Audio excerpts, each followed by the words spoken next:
Welcome back to Two Therapists Walk Into a Podcast. I'm Stephanie Edsel, an LCSW in Salt Lake City, Utah. And I'm Robin Green, an LCSW in Tucson, Arizona. Today's episode is a little different. It's the final conversation in our current series, The Unheard Story of the Body. Over the last several episodes, we've been exploring something that many people live with, but don't always have language for. What it's like when your body becomes unpredictable. When symptoms show up before you have a name for them. When the medical system doesn't quite know what to do with you. And when uncertainty becomes a background condition of daily life. We've talked a lot about a lot. Right? We've had a lot of good conversations in this series. We talked about what it feels like when your body changes before anyone believes you. We talked about the nervous system, cost of being minimized. We also talked about inflammation, the gut, the brain, and the way physiology and emotion are constantly interacting. We talked about living with uncertainty and about what happens when symptoms flare and it feels like everything you had stabilized suddenly shifts again. So today, we wanted to close this series by talking about something that sits underneath all of those experiences. But before we go any further, we just want to acknowledge something we've been noticing as this podcast has grown. People are listening from places we never imagined when we first started recording these conversations. Different states, different countries, different time zones. That awareness has been quietly sitting with us while we recorded this final episode of this series. What care actually feels like when it helps. Not just treatment or management, but care. Because one of the things we see again and again, both clinically and in conversations with listeners, is that the body isn't just reacting to illness. It's also reacting to how the world responds to that illness. And knowing that people are listening from all over the world actually changes how we think about these conversations. Because it reminds us that the experiences we've been talking about in this series, confusion about symptoms, navigating health systems, learning how to listen to the body, those are not isolated experiences. They're happening in many different places in many different kinds of lives. So wherever you're listening from today, we're really glad you're here with us.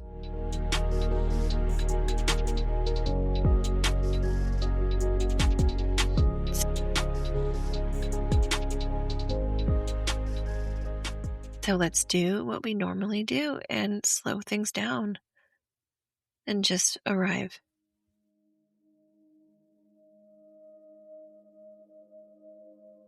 If you're walking, driving, sitting, or just doing the dishes while listening, pause for a second and notice where you are.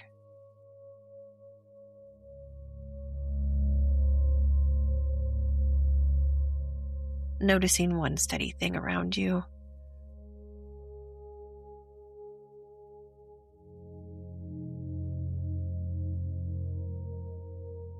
Maybe it's the feeling of your feet on the floor. Maybe it's the support of the chair underneath you. Maybe it's a sound in the room. Just something that reminds your body that in this moment, right now, you're here.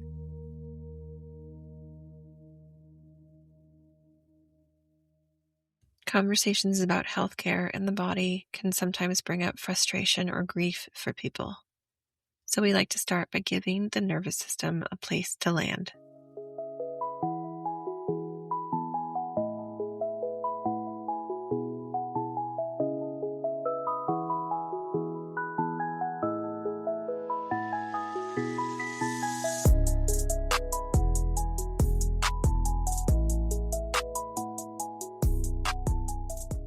Something that often gets overlooked in conversations about chronic symptoms or complex health conditions is the stress of just trying to get help. For many people, the most exhausting part of the experience isn't always the symptom itself. It's the process of navigating care, all the appointments, waiting lists, phone calls, tests, explaining the same story over and over, trying to summarize months or years of symptoms in a 15-minute appointment. And when people finally sit down in that appointment, there's often a lot writing on it: hope, relief, and sometimes desperation. Because when your body has been really unpredictable for a while, every interaction with the provider carries a quiet question underneath it. Will someone finally understand what's happening? Unfortunately, many people leave medical appointments feeling worse than when they arrived. Not physically, relationally. They might feel rushed or dismissed or subtly doubted, or like they even had to defend their own experience. Exactly. I had a client of mine say that when they visited one of their providers after months, they were just handed like a sheet of paper and like very dismissive, just very cookie cutter.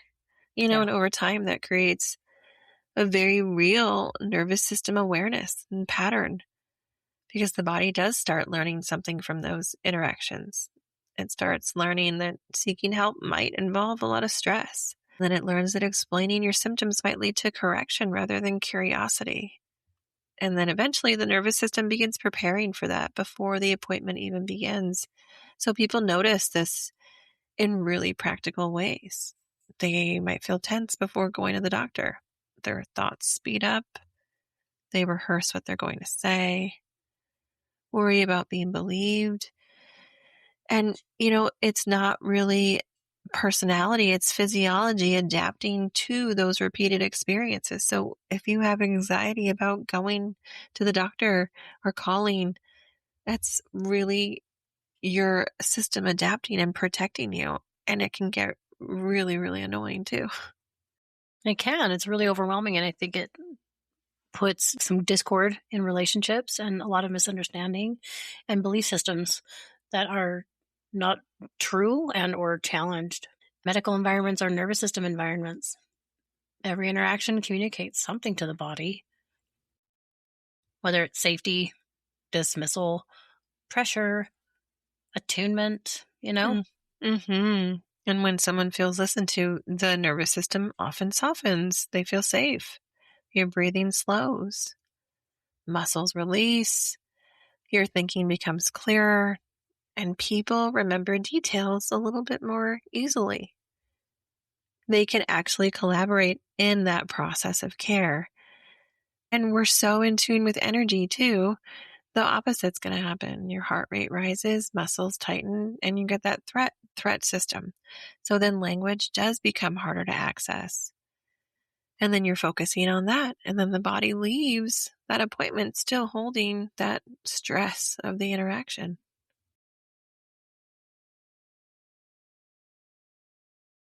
Supportive care often has a few qualities that people recognize almost immediately. Things like time, curiosity, and, as mentioned, collaboration. Mm-hmm.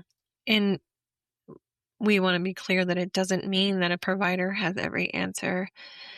And in fact, sometimes the most regulating thing a provider can say is like, let's think this through together. They ask questions, they notice those patterns, they explain their reasoning, and they respect that the person sitting in front of them is the one living inside the body being discussed.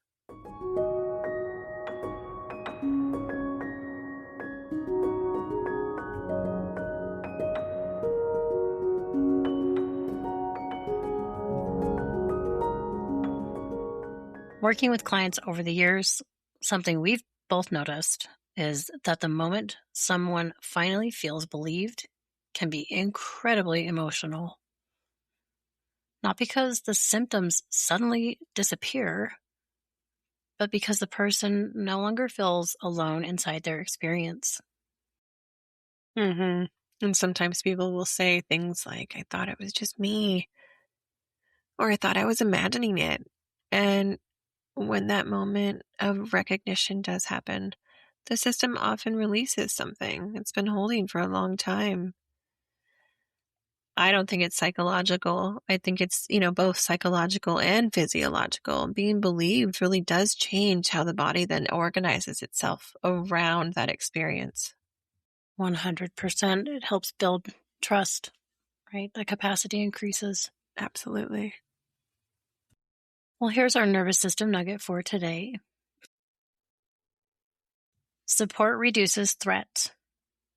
And when threat lowers, the body reallocates energy.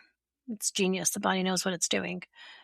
Energy that was being used for vigilance can begin shifting toward regulation, digestion, repair, and healing. And the symptoms don't disappear immediately. And the system no longer has to fight the environment while also managing the body. So healing becomes more possible when the nervous system isn't spending all of its resources defending itself.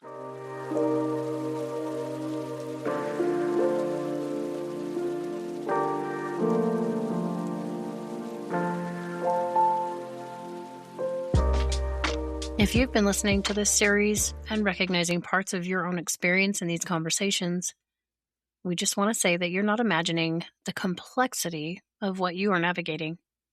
Bodies are systems, and complex systems rarely have simple explanations. And if your body has been asking for attention in ways that are confusing or frustrating, it doesn't mean you've done something wrong. Sometimes it simply means the system is asking to be understood a little bit more deeply. I like that. It's pretty gentle and tender. Hmm. Before we close, we also want to share something really exciting. The next series of this podcast will mark our 1-year anniversary of doing this show together. Which honestly feels kind of surreal because Right? when we started recording these conversations, we had no idea how many people would be listening or how many thoughtful messages we'd receive from people sharing their own experiences. No, we did not. So the next series is going to be a little different. We're going to revisit some of the episodes that resonated the most with listeners over the past year. We'll talk about what we might add now, what we've learned since recording them, and what your responses have taught us about the ways people are thinking about healing right now. We also want to say something directly to the people who have been listening to this podcast over the past year. We genuinely appreciate you. Every message, every thoughtful comment, every time someone shares an episode with a friend, it really matters to us more than you probably realize. It does. Because we also see where you're listening from. And honestly, it still surprises us. So we really have to give a little shout out to our listeners in Romania, the Netherlands, Canada, Germany, Israel, Italy, Hong Kong, Belgium, France, Malaysia, Seychelles, and Singapore. We see you, and we are so grateful you're here. And here in the U.S., we see you too. We have listeners in Utah, California, Arizona, Washington, North Carolina, New York, Virginia, and Hawaii, just to name a few. Thank you for being part of this conversation with us. It truly means a lot to know these ideas are traveling farther than the two of us sitting behind microphones. As we move into the next season of the podcast, which will celebrate our 1-year anniversary, we'd also love to hear from you. If there are topics you want us to explore, questions you want us to unpack, or themes you'd love to hear in the future series, reach out, please. Let us know. And we're also hoping to share more conversations and ideas on social media in the coming months. So if you follow along there, you'll start seeing a bit more from us.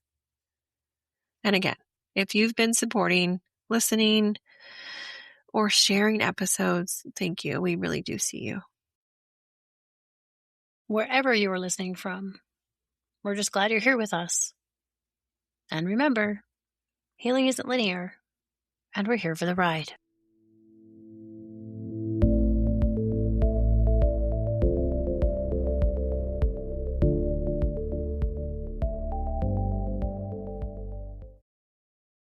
This podcast is for educational purposes only, and it is not a substitute for therapy, medical care, or professional advice. Listening to this podcast or this episode does not create a therapeutic, clinical, or professional relationship with us. If you're experiencing distress, physical symptoms, or emotional concerns that feel overwhelming, we both encourage you to seek support from a qualified healthcare or mental health professional. And if you are in immediate danger or need urgent support, please contact local emergency services or a crisis line in your area.